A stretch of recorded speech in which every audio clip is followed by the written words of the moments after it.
is Screen Slush, an unhealthy mix of film, TV, and everything pop culture. Welcome to Screen Slush, the podcast where we talk about pop culture, movies, TVs, video games. I actually got a new book in the mail. How exciting. A new book? Yeah, so maybe we'll talk about it. It's actually a very boring book, so maybe not. It feels like you're being cagey about it. It's like, yeah, look, don't ask me what book it is. Is it a banned book? Yeah, it's one of those banned books. Oh, boy. I am dealing with a lot of architects right now, and okay, like one does. There's a lot of acronyms. They're using all these words that I don't know. So instead of constantly Googling things, I was like, let me read a book. Let me just like crash course myself into this world of I don't want to use any of the acronyms because I don't even remember any. But let me dive into that world. Wall ceilings is what we're looking for.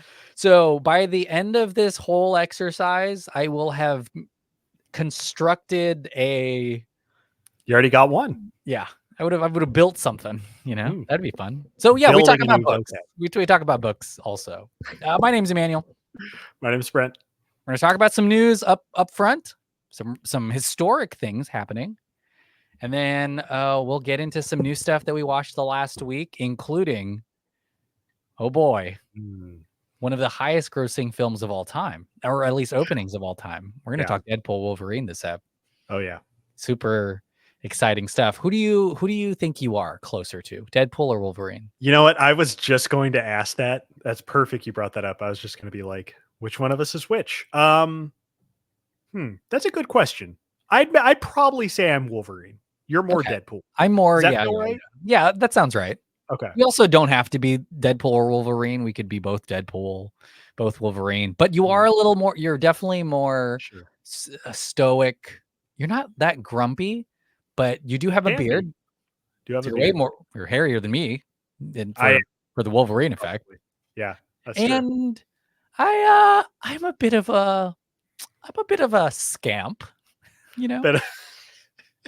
A little bit of a jokester. So. You're a little bit irreverent. Anybody who listens to the show knows. So yeah, there you go. Brent is Wolverine. Yeah, I'm Deadpool. Hey, Bob. Is that anything? I was in The Proposal. Boom. You broke like the fifth wall. What the fuck? I'm also not. I should have referenced myself. All right, let's talk an update to our box office track.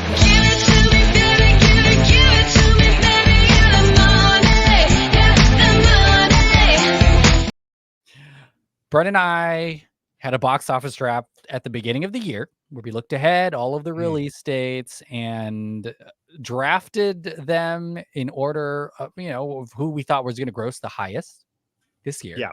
The winner will be who has the most gross domestic receipts by December 31st of 2024. And we've been keeping a running tally. I'm going to screen share it. Brent, have you looked at this? I updated this today. I have it pulled up actually because I was. Wow. I added a couple. I don't know if you noticed. I added a new differential thing here.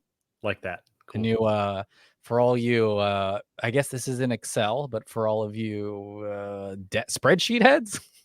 They call them spread heads. That's just constantly going to be updating. I also think it'd be fun if this gets down to where we're counting cents or something. Oh, I hope that happens. Matinee ticket sales, some sick stuff have like to do that. Some breakdowns. Yeah. But you're sitting pretty because Deadpool and Wolverine shattered records over the weekend. Now the highest grossing rated R opening ever. It's also, and I think you actually are now like at 211 or something. Like you've got a couple million more. Number 6 all time opening just for any movie, not just a superhero movie. It's behind like a couple Star Wars films and Avengers movies. And of course you had a great second weekend for Twisters, but I also added another average calculation here. So even though you're filling in and you're at like 1.6 billion for the year, your average is around 200 million each. And I still have quite a bit of ground to make up, but there's a couple There's a couple hitters still on my list, but how you feeling, Brent, with your Deadpool in the bag? And it's gonna make more than just 211 million, that's for sure. And your Twisters in Yeah. the bag. I'm feeling good. I'm feeling real good at this point. I have a bit of a bone to pick with Ooh. one Kevin Costner. Oh yeah. What the fuck, bud? Dragging my average down. Don't love that. Hope it sounds like it's making some, it's making some cash on streaming, I guess. It's number one Oh, that's VOD or cool. something. Which is always like what happens when one of these movies doesn't do great in theaters, it seems like. But yeah, feeling good. I mean, yeah, Deadpool Wolverine was my number one pick for our draft. Real happy with that paying off. But it felt pretty safe, but I think even again it's like an inside out thing, man. And it's funny looking back to conversations people were having, and even you and I touched on Screen Slushes early in the summer, with all this doom and gloom about box office because of I guess just because of Furiosa. It seemed like that movie didn't do great box Yeah. office wise, so people were like, it's done, put a fork in it, theaters finished. And it's like, wait to see how things play out. Like, this is going to be a really interesting summer.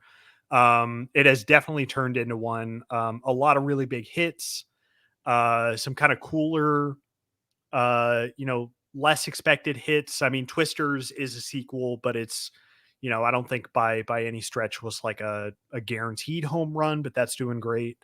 And so, yeah, pretty happy with the performance so far. It seems like I think we touched on this too, but I'm going to be done in October, and then you're going to have a few more coming along. So Moana, Wicked, Mufasa, big time musicals, all three. So we'll see if the musical you heads. went in on musicals, I yeah. went in on musicals, and you went in on like summer blockbusters. Deadpool and Wolverine. I was just reading a report from AMC, and it's such a big hit for them. Of course, it made a ton of box office, but it's their highest spend per customer since 2019, Avengers Endgame. It's like Wow. we're talking people buying popcorn, maybe that bucket of Wolverine's mouth sold out or Yeah. something, but it kind of raised the tides for everything at that theater. Kind of like similar to what Barbenheimer did last year, except more focused on just one movie. And also, like, for them to say that this is the most that they've made outside of the ticket sale since Avengers Endgame, that's huge. It's kind Yeah. of crazy to think of. And I don't, it's a rated R movie. Much is being made about it being kind of the biggest rated R movie ever, which was just another Deadpool movie. But my screening, I don't know if you saw this at your screening. We're gonna talk Deadpool later. Ton of kids. I don't think that the rated R thing really bars as many quote Yeah. unquote families or underage people as it used to. The kids are freaks now, like Yeah. it's there were like kids crying during my Deadpool Wolverine, and I was like, wow, that is a Great. infant and like a 5-year-old and a 7-year-old just Oh, hanging just out with me on a 10 p.m. Friday night or whatever. watching blood spray across this theater screen. Yeah. Yeah, that's an interesting conversation. I don't know. But yeah, I think what was the initial thing you said? I'm sorry, I got distracted by the second part. Oh, I was saying that it made a lot of money outside of tickets, which is just kind of like for theater Yeah. owners, they love box office, but for them to see this happen with a movie like this, they're like, we're making kind of just as much Yeah. money as the studio is. When we force them to buy the popcorn bucket, they could maybe do something with when they get home. And they will. Yeah, and they will. Yeah, I think that's kind of the optimist take that I feel like I've kind of been partial to since COVID happened, is like theaters will get back to pre-COVID levels. I the thing is, 29, it was such a strange circumstance um of effects, having 2019, which was just the biggest year ever for theaters, right? Like final Star Wars movie, of the Skywalker saga, Endgame. You had just all these things like hitting a peak right at that moment, and then COVID, and then like you're not going to build up to the peak right away again. Yeah. You're going to fall short a lot, probably most of the time, maybe never hit that peak again, and that's fine, and it can still be super healthy.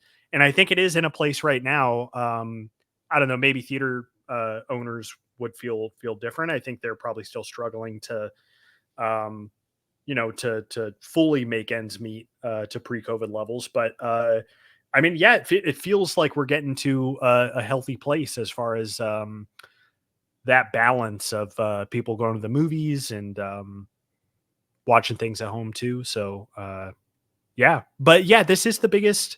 Yeah, of course it is the biggest rated R movie of all time. Like Maybe pretty handily, right? Deadpool 2. Those are the two that were kind of behind it. I don't know how far. I mean, it was only like $1 million off of Avatar: Way of Water, which had incredible legs, and that's why it's the highest grossing movie of all time. But for it Yeah. to kind of get even to that level, Deadline has like a list of all of the records that it broke. It's the highest rated R opening of all time.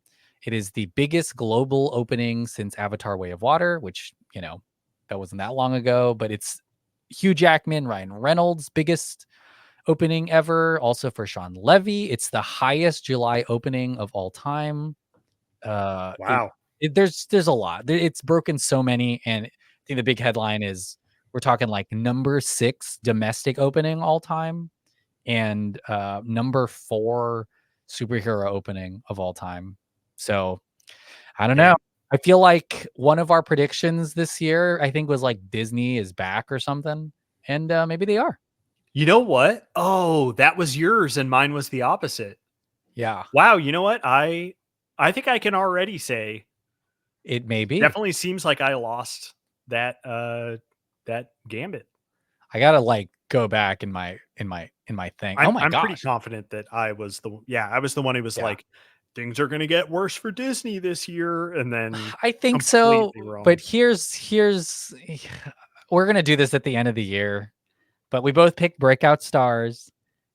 We both picked some pretty interesting box office hits, and we lose all credibility after that. Fuck, I already remembered what You picked Horizon and I picked Garfield as like the biggest movies of the year, box office hits, and neither of that panned out. But we'll see. Again, at the end of the year, there's still time. Horizon re-release.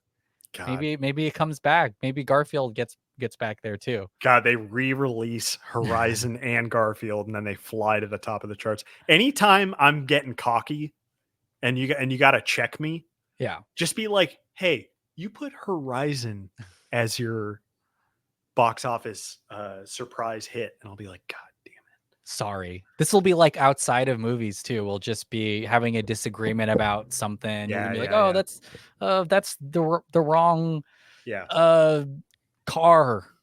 What? I'll be like, "You picked Horizons." I'll be like, "Don't tell me what car to buy." You win this entire argument. All right, let's talk about some news breaking from San Diego Comic-Con.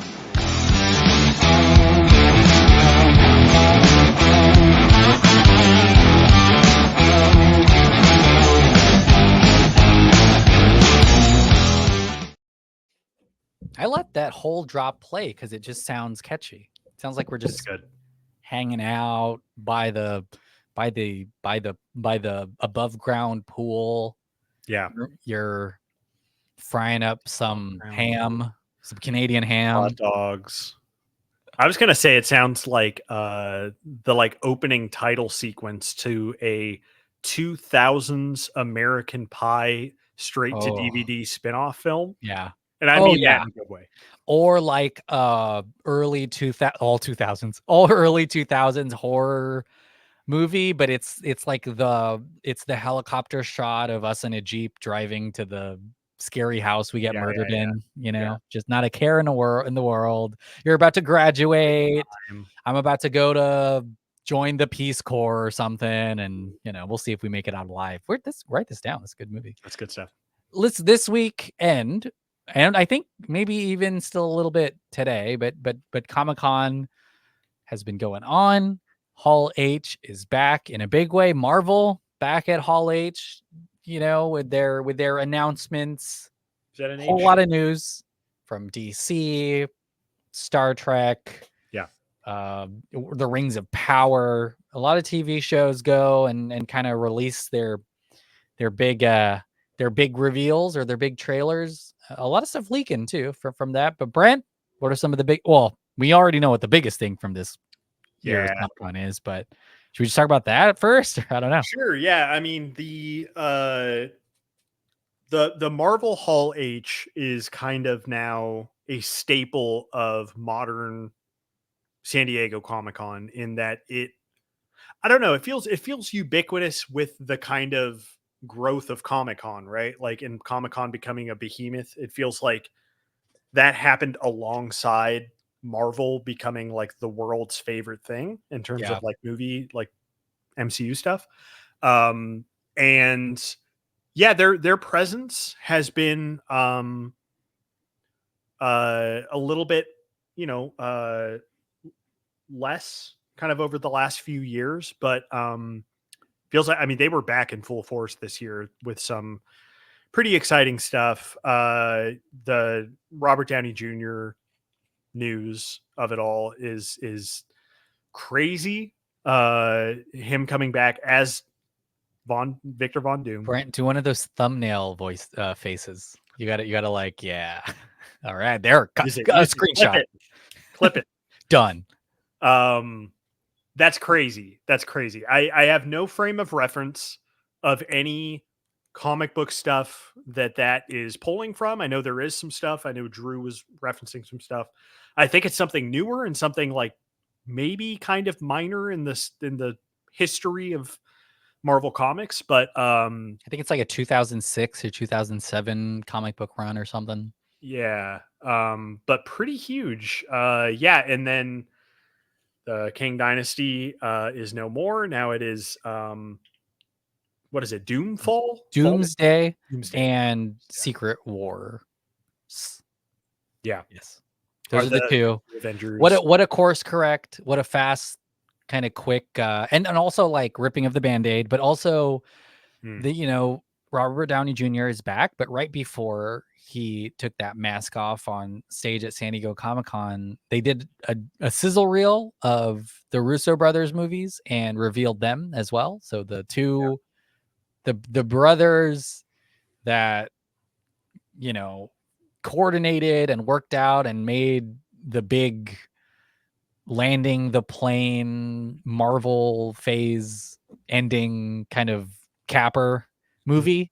They're back to make these next two. So like we talk a lot about Disney being back, but big part of that is just them going back to the people that they know can do the job really well and maybe are proven commodities, less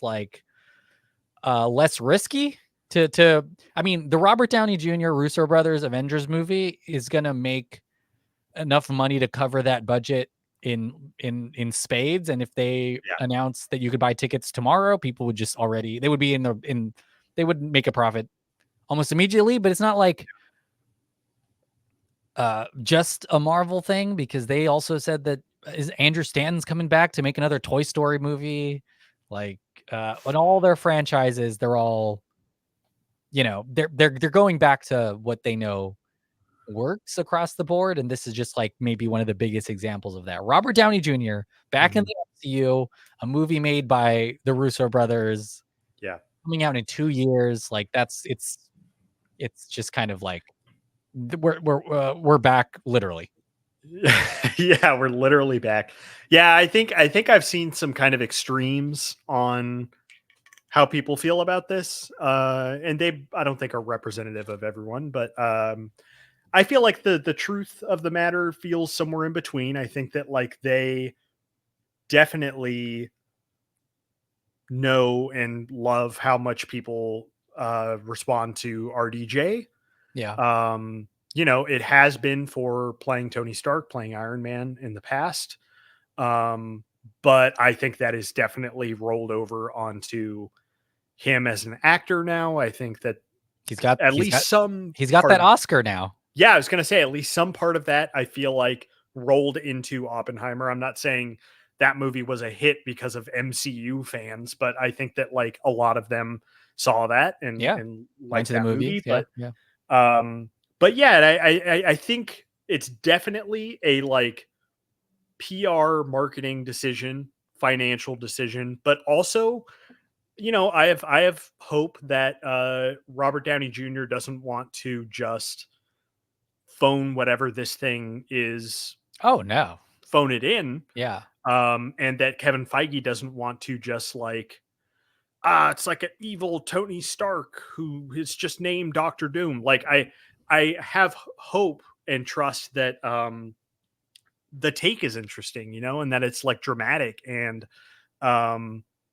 hopefully is doing something really interesting for the MCU and for the Avengers, since I guess they're going to be going toe to toe. That's going to be. It's kind of, you know, it's kind of Marvel calling their shots. The Russo brothers, when they made Civil War, talk about how much resistance initially there was to taking Iron Man and Captain America and turning them on each other, two of the biggest heroes in the MCU, and like, will fans come with you if you do something like that? It was like it was kind of risky in the way that they pitched that, even though it's like a comic book, right? It happens in the comic books, but it's still risky when you're messing with maybe people's expectations and how they view the characters. So this is also kind of, you know, it's safe because of the people involved, but a little risky too, to be like, you know, we're not casting a Doctor Doom, at least not right now. And we're bringing back one of the characters or one of the actors that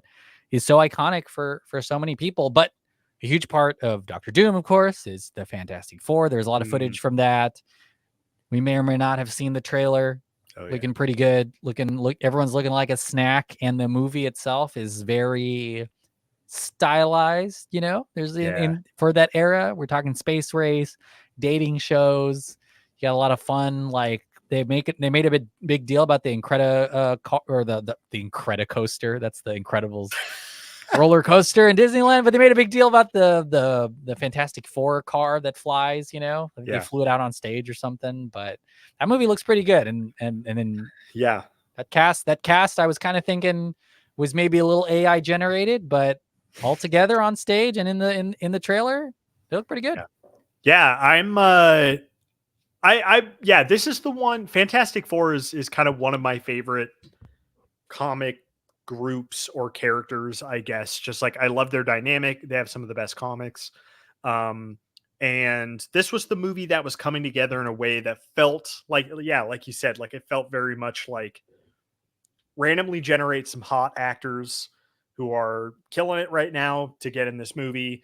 But I think, you know, like Pedro Pascal has, in the footage that we may or may not have seen, you know, has a little scene where he's teaching as Reed Richards, and I think that played great. I love the aesthetic of it. Very I think the director was saying that it's very like Sid Mead inspired, like retro futurist, very like clean lines and very like pretty kind of like alt retro future look. That I think looks awesome. So it's clearly like straight up a you know, at least an origin in the multiverse somewhere, some other world, right? Some other Earth, because it's still in New York.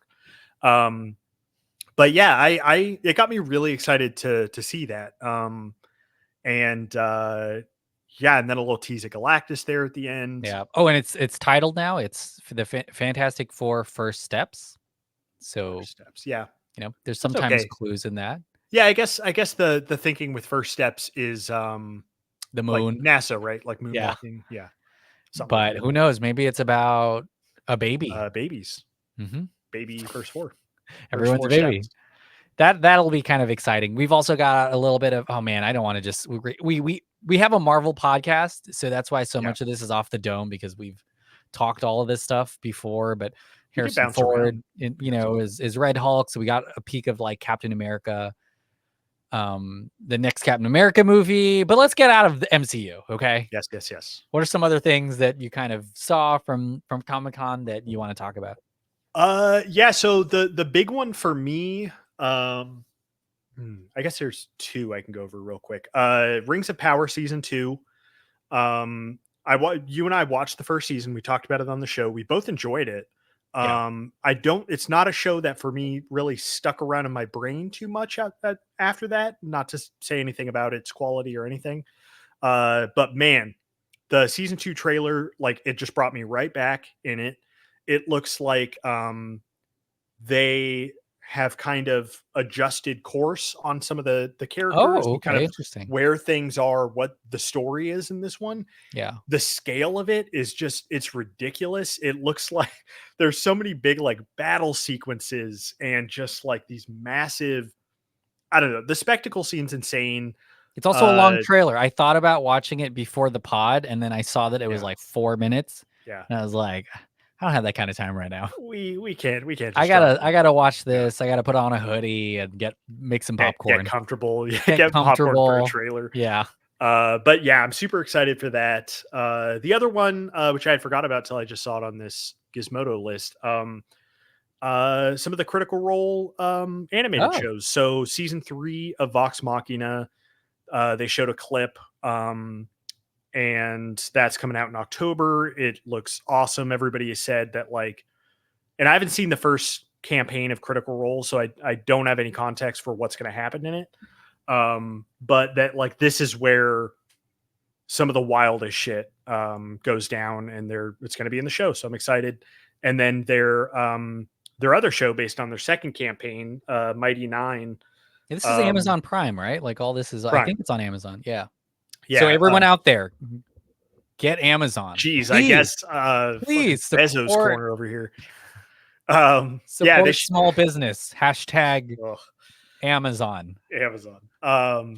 They showed a clip from Mighty Nine as well, and that's looking super charming and fun. And it's the one that I watched all of, which is going to be cool. So yeah, those are the two big ones for me. That new Star Trek show, Star Trek Section 31, is a cool spinoff from Star Trek Discovery. Michelle Yeoh's character is sort of a mentor, and there's an alternate universe in Star Trek Discovery without spoiling too much of it. But her character is strong enough that it seems like she got a spinoff, or at least it's set in that universe, and it's a little more action heavy. So we'll see how that goes. I feel like the Star Trek Discovery. Oh my God, I'm getting streamers mixed up. The Star Trek Paramount Plus shows are generally pretty great. So, add another one to the list, especially with Michelle Yeoh. The Penguin, that spinoff is, I mean, we're so close to that movie. That show's coming out in September, just a month from now. And there was a lot of the Penguin that we were able to take a peek at. And speaking of Amazon, there's another The Boys spinoff show. Soldier Boy is getting a show.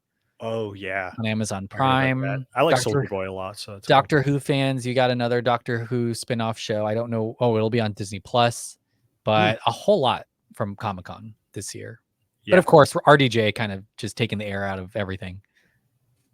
Yeah, I guess that's kind of the case. And I was just thinking of any Star Wars stuff, but I was like, oh, they're probably holding off until Celebration, and we're gonna fucking be there in person to talk in Japan. D23 also in a couple of weeks. So apparently there's another whole bunch of Marvel announcements that is like pent up for that.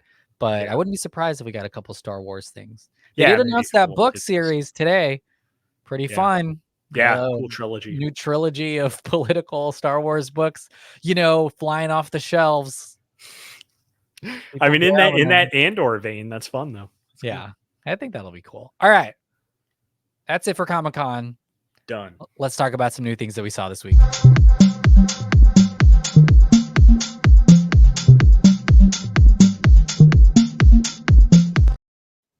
The other song felt like early 2000s road trip. This song is kind of like, this is like a Safdie Brothers movie song. Yeah, I feel like that's definitely like a club banger in some like 2007 rom-com starring Ryan Reynolds, who is And owner. okay, we got to stop this. We watched Deadpool and Wolverine, one of the biggest movies of the entire year, if not the biggest movie of the entire. I got to ask you this, Brent. You think it overtakes Inside Out 2 as the highest grossing movie of 2024? Because Inside Out 2, at least domestic, it's already made over $1 billion, but domestically, Inside Out 2 is at $613 million, and Deadpool and Wolverine is already kind of a third of a way to that in one weekend. Yeah. Ooh, that's tough. Just domestic or worldwide? Just domestic. I think it does. I think Deadpool does pass it. Worldwide, I don't know, because the thing is, kids movies have better multipliers. Marvel movies are usually more front loaded. Yeah. So it could got to go this weekend. Yeah. Yeah. I will say this. I thought, like you were saying, generally super front loaded, but tonight we are watching one of our friends' kids so they can go watch it. And then on Friday, we're watching it. I'm watching it again with another group of people. And I'm like, am I about to watch Deadpool and Wolverine 3 times in theaters? Like it's a freaking Avatar movie. That's kind of, but the word of mouth and you know, we're going to be spoiling this movie in our review. So if you haven't seen Deadpool, Wolverine, we'll see you next week. But the word of mouth of like, not only is it Wolverine and there's all these cameos, but also it's sort of a homage to the 20 or 30 20th Century Fox films. I think that may be a little nostalgic, powerful for some people. Like if I told someone, oh yeah, remember that Fantastic Four movie you like there's something in it for that. And also for the Elektra movie you liked or whatever. Yeah. I don't know. We'll have to see how that kind of plays out. But yeah, I wouldn't be surprised if it makes more money. Yeah. Should we get into it? Get into it, Brant. Again, we have a Marvel podcast. I've talked about this movie for at least 3 hours now.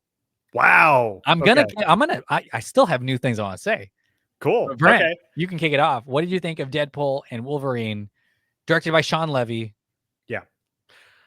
I think it was a lot of fun. I had a really good time with it. I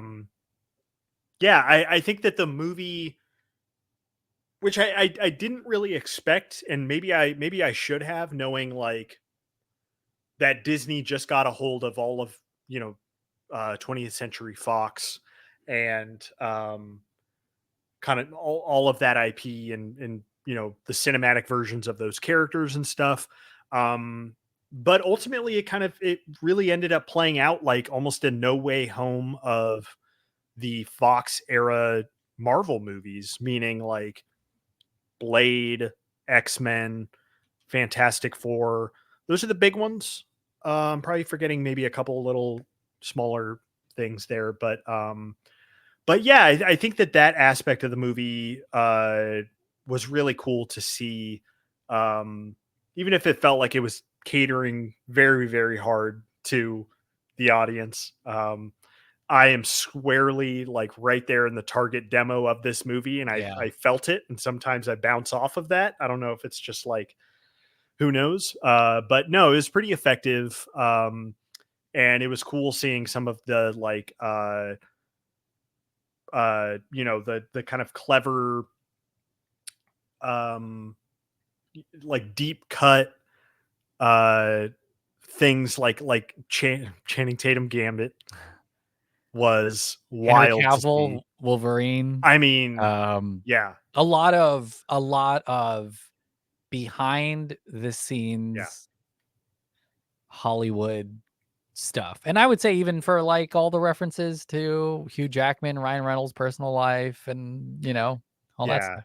It's very it's a very fast movie. I will say I saw it like many movies with my mom and stepdad, and they enjoyed it, but they were left a little bit kind of flummoxed by it because it's a very quick movie. It has a lot of inside jokes that it's it's the type of movie that I wasn't cracking up at, but I was like smiling and being like, oh, see, that's funny. It's one of those like, oh, it's very clever. Very, very funny. Yeah, it's very like I don't know, Deadpool is very much kind of the Family Guy of the MCU now at this point. And that's not a bad thing. It's a really fun movie. I think it kind of leans very heavy into paying homage to certain things and some of the cameos and some of the jokes that the actual story, the character arcs and stuff like that kind of take a little bit of a backseat. But ultimately pretty satisfying ending. And yeah, I think Hugh Jackman kills it in this, man. Like, he had multiple scenes where I was like, Hugh's bringing the fucking heat, man. He always brings the heat. That's the thing about him and Wolverine and Logan. Like, he's always going to be that guy. And kind of maybe in a weird meta way, there's even a line where X-23 tells him, like, you were never the person or something. Like, you were never the he in the movie, his version of Wolverine went through something super fucked up that was his fault. And so he's like, I'm not the hero. I'm not the hero. And X-23 is like, you were never the hero, but you were, you were the one that everyone needed or something like that. Mm-hmm. And I'm like, yeah, that's kind of the same for Hugh Jackman's Wolverine. Yeah, that's true. But yeah, I think a really good time. Yeah, I had a really good time with it. Yeah. It was such a fun movie. Definitely catered to people like us who not only have seen everything, if not the majority of stuff that they reference in the movie and comic books, but also like the amount of pop culture referencing that they like load into this movie. I think we just understood totally. They played the Greatest Showman song when they're jumping into that portal or something, and I was like, oh, is that what they that sure was? did. And I was like, that, because I was like, it's slowed down, it's orchestral, but I'm like, I totally get that. They're talking about my favorite reveal, Chris Evans, not only in the movie, but they were showing a lot of Captain America at the TVA on the screens, and I was like, oh my gosh, Chris Evans is back. And for him to say "flame on" instead of "on your left," so funny. The so misdirect good. Where I was like, oh, is he Nomad in this? Are we seeing like actual comic Nomad? And then to be fucking Johnny Storm, I was like, so wow. Good. And he's not just I don't even think, like, cameos, to me, cameos are these like very short term pop-ins, and these are like a little more substantial than that, because Chris Evans is in it for a little bit. I'd say the same for Jennifer Garner and for Wesley Snipes and for Gambit with Channing Tatum. Like, they're in the movie, and all of that stuff really worked for me. Their fight scenes where they're a little older and maybe not they're doing a little less with their body, a little more with their face, like all that stuff even worked for me. I was like, this is still really cool. The multiple fights between Deadpool and Wolverine in the van, in the 20th Century Fox land, all that stuff worked for me. I do get your point that like it was a valiant effort for them to kind of center it around Deadpool not belonging and being rejected from the Avengers, and having this version of Logan kind of downtrodden and maybe even acting like Logan kind of acts all the time, that finding his place at the end. It was valiant. Even Cassandra Nova being the villain, I think, was like, I thought it was very cool, but we don't spend a ton of time with them to in another movie. It's like you would be spending 30% of your time understanding why there's so much hate for the TVA or for timelines. But in this movie that's moving a million miles an hour, it's kind of like, well, it just has to give lip service to plot points and like why characters are in certain places, or even like, I was really like kind of, it's very silly at the end of that, how the end of that like many Deadpools sequence ends. I was just like, oh, it just stops, and then they're all cool. Like, okay. As a joke, kind of funny. A great place for Ryan Reynolds to stick, Nathan Fillion and Matthew McConaughey and his wife and kids as voices. Like, it's a good, wait, that fight was scene them? sequence. Yeah. Oh my gosh. You got to rewatch. You got to come watch it again with me when I Wait, watch you it. said McConaughey? McConaughey is the cowboy. Deadpool. Nathan Fillion is one of the Deadpools.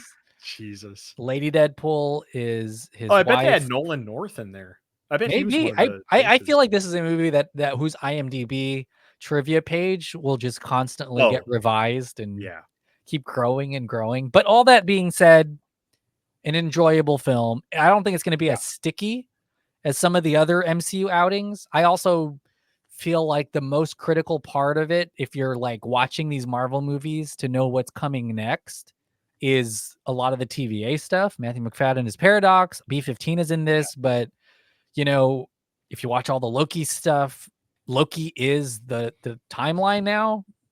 He himself is like kind of the timeline, and God, Deadpool references season 1, episode 5 5 of of Loki. Deadpool Yeah. of Loki. He says that, and I was like, that's And if you're pretty trying to amazing. grasp at like how does this lead into many things, I think the main thing is like the world or the earth that Deadpool was in is dying because their version of Logan is gone, but is now regrowing because there's another version there. And that's kind of like, wow, so you could,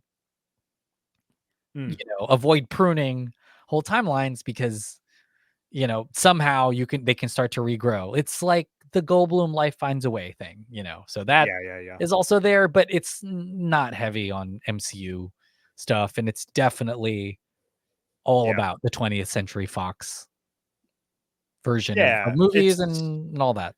it's very, it's definitely a movie that looks back and is very nostalgia heavy, and that stuff is super fun, and it's like undeniably a good time. I just, my only like concern, I guess, to be a maybe cynical about it, is like I wonder and kind of hope it doesn't, the box office of this and success doesn't teach Disney the wrong lesson, or maybe more wrong lessons about what people want from the MCU. Because not everything should be Deadpool. Deadpool works because it is sparing and it is not the main character, and not like, you can't have everything be Deadpool because then none of it works. It all falls apart. I don't think That's an opinion, but it would be tough I think Deadpool is an established character, and even Ryan Reynolds Deadpool is like a super established thing.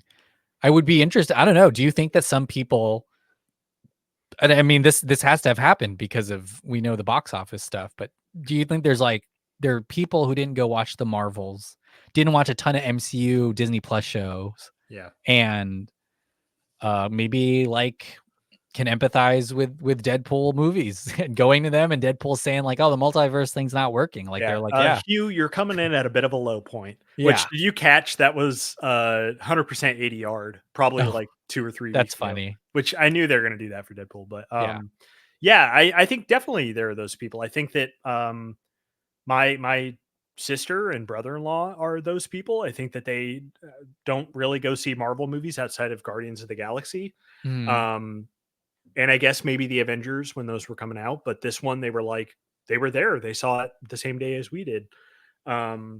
So yeah, I think that there is something universal. I think people really connect to that kind of meta commentary, It fits. It comedy. kind of fits into our time in a weird way. For sure. And it's more so that element of it, not so much like literally the character or stuff like that, Yeah. that I'm like, MCU doesn't need to be that. It shouldn't be. Yeah. But having that sometimes is fine. I'm remembering now that in No Way Home they did the Spider-Man all pointing at each other thing. So it's feed the internet will feed into whatever the thing is, and Definitely, vice versa. And so we'll have to see what comes from this. I don't think that this is the last Deadpool and Wolverine movie at all. I mean, they joke about Jackman playing Wolverine until he's 90 in the movie, and this movie made so much money. And I know they're getting up there in age, but it's not like they can't have, I don't know, stunt doubles. And obviously they use CGI a ton in this movie. The movie takes place in like a blue screen world, mostly like the Void, which is, if you look at any behind the scenes thing, is just a blue screen Yeah. place. So I feel like there are ways around getting over the age, because we're at the point where we're almost at the point you can't recast Wolverine without any kind of substantial fall off, Yeah. or I don't know A what kind of pivot fan buy-in in you've got. direction. Yeah. A different Wolverine take has to be. So I don't know. You think that Jackman comes back to refill his coffers, and Ryan Reynolds comes back to do another thing for the Yeah, I think franchise? I think Keep Ryan in Reynolds. mind, Yeah. Robert Downey Jr. is back.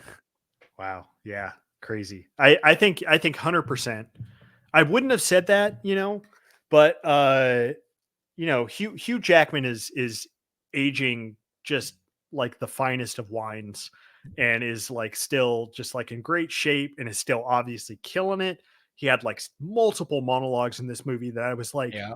like, bro, you don't need to be going as hard as you're going. This is insane how good you are in this movie. But And remember the scene, his whole shirt rips off of him and his mask stays on, and you get to see why 50 something year old Hugh Jackman is yeah, still more fit than you at half his age. 100%.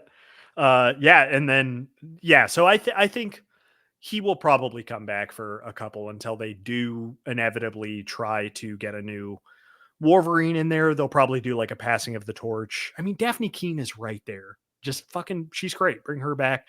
It's true. And Ryan Reynolds is going to be Deadpool until he's 90, because that's a voiceover role.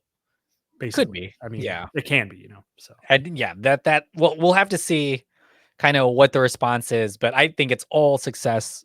The movie has already made its budget back. It's, already a great decision, and one of the reasons why Disney decided to buy 20th Century Fox is to have all these characters all together, Stable. and it is just going to be fun. And who knows, I'll be watching this movie. I was talking earlier how I may not have a longing to rewatch this movie. I'm not sure how prevalent it's going to be on my mind, unlike like some, Black Panther and Iron Man and some of the other Guardians movies. Like those are kind of like timeless rewatches, but I'm about to watch this movie like 4 times in the next 2 weeks. So who knows? Like I'll be fully in on Deadpool Wolverine. It's more gonna than break you down screening by screening until you're fourth time you see it, you're gonna be wearing the mask, the suit, the full thing. It's so we'll have to see. What other new things have you consumed? So yeah, the other big one is I checked out let me just double check her name. I believe it's Rose Glass. Rose Glass's Love Lies Bleeding. Oh, Let's check this out. Kristen Stewart, right? Kristen Stewart and Katie O'Brien. I'm going to be saying her name a lot in this for sure because she's amazing. But yeah, Rose Glass, who directed Saint Maud a few years back. I don't know if you saw that, but it was an A24 horror movie that was excellent, and had one of the craziest endings. I just like remember the imagery of the ending still to this day. Yeah. And it was apparent in that movie that like, oh, Rose Glass has like the juice. She's great. Whatever she does next, I'm gonna check out. And so Love Lies Bleeding. It stars Kristen Stewart, Katie O'Brien. Katie O'Brien's kind of a drifter who plays a drifter who comes into town. She's like a bodybuilder. She's like going to go to a competition in Las Vegas. She meets Kristen Stewart, who works at a gym. Kristen Stewart's dad is Ed Harris, has kind of a sketchy background. God, everybody's so good in this movie. Ed Harris has like the most incredible hair in this movie. But yeah, and then from there, it's a kind of like crime thriller, like romance movie between Katie O'Brien and Kristen Stewart. That just like had me on the edge of my seat. Like it's amazing. It's one of the best movies I've seen this year. Wow. It's like it's almost body horror in terms of how fucking extreme the violence is. I mean, it reminds me of, and even the way Rose Glass shot it feels very kind of like 80s horror or like 80s low budget thriller, but like it looks amazing. And Kristen Stewart is excellent. Yeah, and then Katie O'Brien, who she was on Glenn Powell's crew in Twisters. She was the girl in the cowboy hat. That's her. Yeah. And the Mandalorian. And Mando. But this was seeing her in this movie, man, was like one of those. I mean, speaking of Glenn Powell, I guess one of those like seeing Glenn Powell in fucking what's that movie called? Anything. Fuck. Everybody wants some. Okay. Style moments of like this person is a fucking star. Katie O'Brien is incredible in this movie. She's like jacked. She's like shredded in this movie. I guess like what's crazy about your Glenn Powell comparison? Sure. Yeah.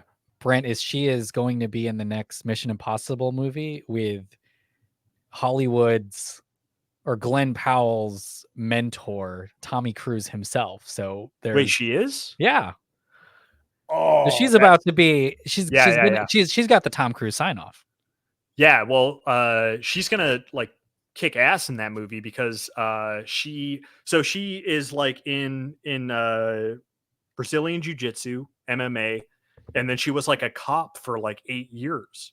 That's the same in the past, like which is my career path as well. That's your same. It's literally the same.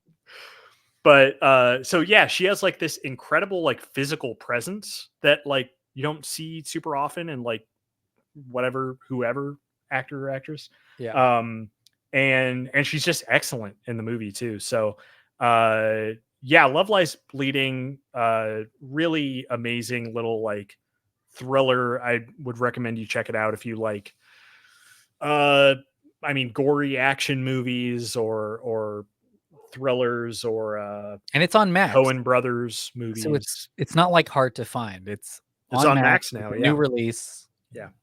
Should perform pretty well streaming. I watched something that I binged something on Max as well. So if you're keeping tally, we have basically pushed Amazon Prime and Max this episode, but I watched the entirety of the Adult Swim series, both seasons of Smiling Friends. It's kind of it's a show that is an Adult Swim show, so they're relatively short. Each episode is like 10 or 11 minutes or something. They're not that long. They're all on Max, and the last season, it's not the final season, but the last season just wrapped up last month, and there's 17 episodes in total, and I breezed through them so quickly. It's so funny. And I love the animation style. I love how creepy some of the characters look. I love that they mix the voice acting's so good. The voice acting's so good. And there's like it feels like they cast not just unknowns, but maybe first time actors in some of the live action stuff that they mix in. It's really fun and it's really funny. If it's your type of humor, which it is totally mine. I love a great the abrupt close-ups. I love things going to 1,000 very quickly. It's it is like a lot like Tim Robinson humor where he's just yelling at you. Great. He goes from like whispering to yelling pretty quickly. It's that kind of thing, and I think it's very absurd and surrealist, but also I think it's got a little bit of an edge. There's a little bit of some political episodes. There's a little bit about cancel culture. There's a little bit about depression in this and being happy and stuff. And that's what their whole company is. They make people smile, and it's a difficult task for them. And I love the show. Yeah. Smiling Friends is great. It's one of those that I think I've still only seen maybe like 3 or 4 whole episodes, but Adam, my friend Adam, is like in love with the show, and he's always putting it on when I'm hanging out with him, and it's great. It's super funny. I gotta catch up with this show for sure. It'd be really fast. It's honestly the perfect super late night watch when you're, even if you're trying to go to bed. And I mean, it's on Adult Swim, so that's kind of when it airs. I am just kind of like confused why everyone's really busy. The writing is really good, but I'm like, why are there so few episodes? These are 10-minute eps. We got to have like 1 million of them and not 3 years between, like I just wish they were doing a lot. But the Zach Heddle and Michael Cusack. They're animators, so they're super busy with other things. This was kind of a web series, so I get it. Yeah. But Smiling Friends is awesome. that's all my new stuff. You have anything else you want to add? Yeah, I'm debating whether to talk about like a game or you know what. I'll talk about this Yeah. real quick just because I've talked about this YouTube series a bunch. It's the Psych Odyssey, making Documentary. of Psychonauts, that whole thing. It's amazing. It's all on YouTube for free. It's great. They put a full length, like I think it's like 95-minute episode up. I think it's episode 33 up this last week, and it was incredible. It's like a perfect epilogue to the kind of like, what is it, 5 or 6 year long time frame that the documentary explored. It's got recent interviews that talk about, you know, some really fascinating angles on like the people that the documentary is about. This thorough, very deep dive documentary was about, all watching the documentary and Oh yeah, that's what weird. that, yeah, and like what you learn from that as a studio, how that changes your culture. How what's fascinating is hearing the certain people talk about seeing meetings that they weren't a part of and how that changed like how they were thinking of that person in retrospect, if that makes sense. Like, oh well, now I understand where they were coming from because I saw that meeting that they were in this documentary that Weird. happened right before this. Yeah. So it's just like one of the most fascinating, I don't know, this documentary just like is able to portray so many fascinating things because of the length of it Yeah. and the depth of it.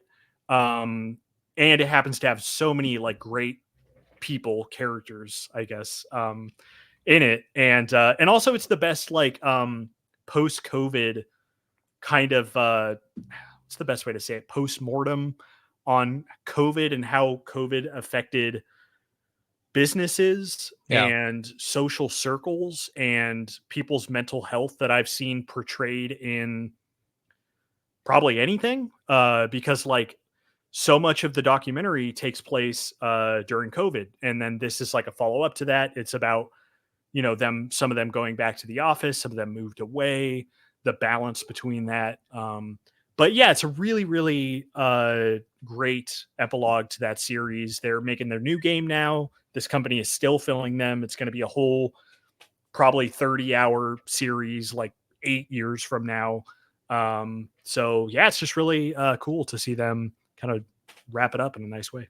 That's kind of similar to something I'm watching that's not done yet, but that's another Max series right now. It's another season of Hard Knocks, which is the show that kind of focuses. It's a behind the scenes documentary about the NFL inner workings and their teams. And this season is interesting because it's about the off season. So normally it's about like, you know, preseason or it's in season. So you've got a lot of NFL players.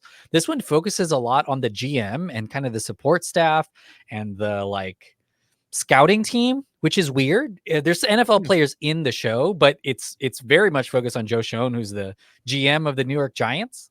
Yeah. And it's weird. It's the inner workings. They kind of have their draft board. They've got like whiteboards where they list out like who they're going to give contracts to. And, you know, a really great running back, Saquon Barkley, left them and kind of shows how that happened. Like you see these news reports and you're just like, oh, this guy signed with the team. He's getting paid X amount or something.